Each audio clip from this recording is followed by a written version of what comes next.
Bismillahirrahmanirrahim. Assalamualaikum warahmatullahi wabarakatuh.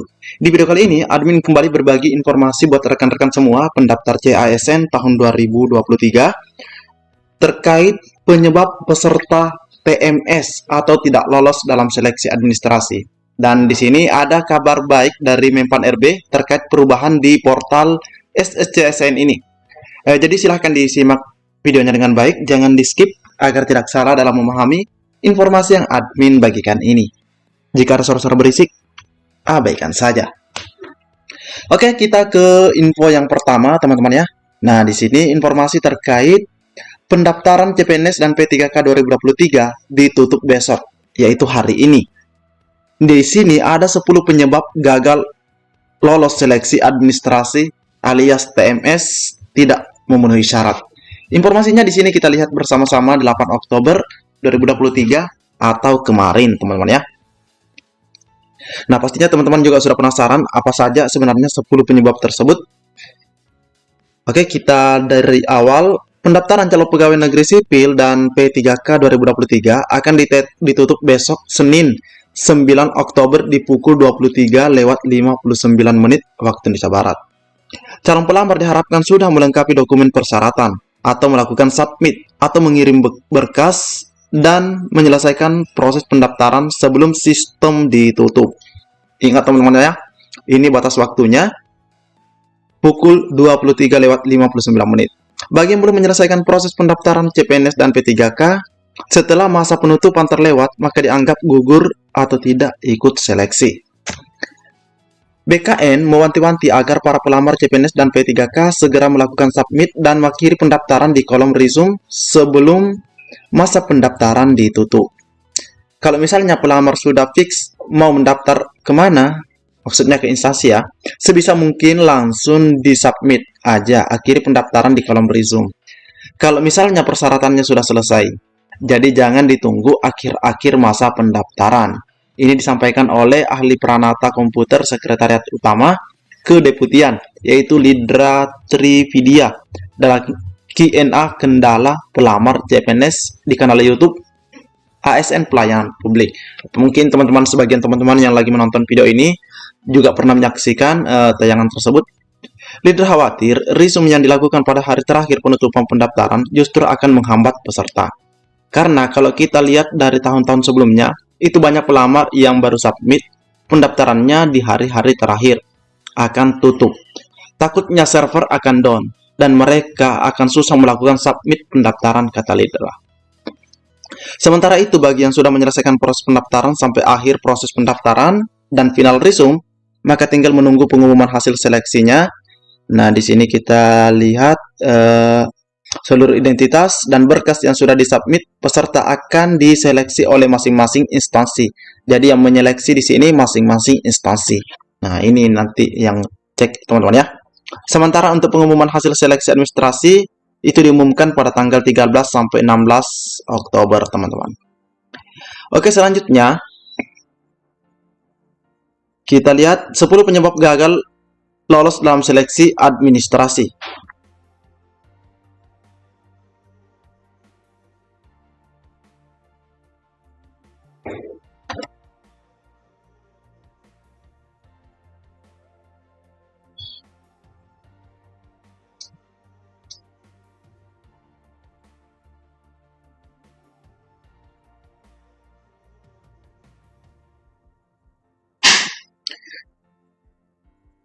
Seleksi administrasi merupakan tahap pertama yang harus dilalui oleh pelamar CPNS dan P3K untuk bisa mengikuti tahap selanjutnya, yakni seleksi kompetensi dasar.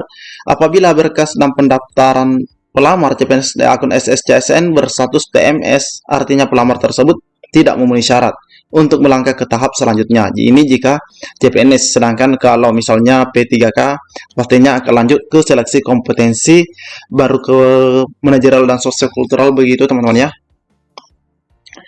Ada sejumlah faktor yang menyebabkan pendaftar CPNS dinyatakan TMS dan tidak lolos dalam seleksi administrasi. Nah, ini salah satunya. Ketidaksesuaian kualifikasi ijazah dengan formasi yang dipilih oleh pendaftar. Ini juga berlaku bagi P3K sebenarnya ya. Ketidaksesuaian ini. Berkas dokumen persyaratan diunggah tidak lengkap. Nah, ini tidak lengkap teman-teman ya. Berkas dokumen persyaratan yang diunggah tidak sesuai format yang ditentukan. Nah, ini format tidak ditentukan. Misalnya surat pengalaman, teman-teman ya. Nah, itu kan pastinya ada juga yang beda-beda dari instansi tempatnya bekerja terkait surat pengalaman tersebut. Berkas dokumen persyaratan yang diunggah tidak terlihat jelas atau tidak terbaca. Nah, ini kalau misalnya buram. Nah, ini juga tidak menyertakan e-materai. Tapi kalau ini sih sepertinya tidak mungkin, teman-teman ya, karena portal SSCASN itu menolak suatu dokumen jika memang dokumen tersebut wajib berimaterai, tapi kita upload misalnya lupa pasang imaterai, maka itu akan tertolak. Terus dokumen tidak asli. Nah, ini hati-hati juga, dokumen tidak asli. Surat pernyataan atau surat lamaran tidak sesuai format. Nah, ini jadi jangan sampai berubah. Nama pelamar tidak sesuai dengan KTP dan ijazah. Nama pelamarnya tidak sesuai dengan KTP dan ijazah, teman-teman ya. Tidak menyelesaikan proses pendaftaran atau melakukan resume. Jadi ini adalah 10 penyebab peserta dinyatakan gagal ya dalam seleksi administrasi. Dan selanjutnya kita juga ada informasi terkait teman-teman kita yang masuk dalam kategori ya, di mana peserta honorer kosong. Jadi kategorinya itu kosong di resume pendaftaran P3K 2023. Muncul pertanyaan, apakah itu aman? Dan di sini ada penjelasan dari Badan Kepegawaian Negara. Ini juga informasinya 8 Oktober. Nah, ini dicontohkan tampilan akunnya, akun daripada tenaga honorer atau ex-PHK 2. Nah, oke, kita lihat tampilan kategori peserta honorer kosong di resume pendaftaran P3K 2023. Para pentolan honorer K2 teknis, administrasi, dan tenaga kesehatan pun ribut. Jadi teknis dan nakes ribut katanya. Mereka takut. Nah, permasalahannya mereka takut jika mereka digolongkan menjadi pelamar umum. Banyak juga yang bertanya-tanya, amankah status honorernya jika kategori pesertanya kosong? Dan nanti kita lihat penjelasan dari BKN ya. Mereka membandingkan dengan guru honorer yang kategori pesertanya tetap tercantum. Jadi kalau guru itu aman saja. Misalnya guru honorer K2, maka kategori peserta X honor K2 tetap terbaca. Merespon hal tersebut, nah ini, BKN atau Badan Kepegawaian Negara kembali memberikan penjelasan. Menurut Deputi Zinka, BKN yaitu Pak Suharmen, untuk hasil cetakan kartu peserta pasca resume memang tidak dimunculkan untuk honorer tenaga teknis, administrasi, dan nakes. Jadi memang itu aturan yang sudah disetting oleh BKN, teman-teman ya. Jadi kalau guru itu tetap nampak atau tetap kelihatan kategorinya. Sedangkan buat teman-teman kita yang teknis dan tenaga teknis, administrasi, dan nakes memang tidak dimunculkan. Seperti itu, teman-teman ya. Jadi ini disampaikan langsung oleh Pak Harmen. Kategori peserta itu hanya untuk guru dan disabilitas. Sedangkan P3K teknis serta nakes tidak dimunculkan. Pelamar khusus yaitu K2 dan tenaga non-ASN tidak usah khawatir. Tidak usah khawatir, teman-teman ya. Mengapa tampilan kartu peserta tidak ada muncul kategori pesertanya? Ya, karena memang tidak dimunculkan. Semoga teman-teman yang lagi menonton video ini merasa lega, teman-teman ya. Tidak perlu ribut-ribut dan bertanya-tanya lagi, khususnya teman-teman kita yang K2 teknis dan nakes, karena memang sudah disetting, itu tidak dimunculkan kategorinya. Dia menambahkan sepanjang yang bersangkutan, nah ini, sepanjang yang bersangkutan sudah terkonfirmasi sebagai honorer K2, maka statusnya tampilan warna merah akan tersimpan. Nah, itu teman-teman ya. Jadi, kata Deputi Suharmen, honorer K2 yang sudah mendaftar sesuai prosedur, tidak usah khawatir. Jika memang mendaftar sesuai prosedur ya.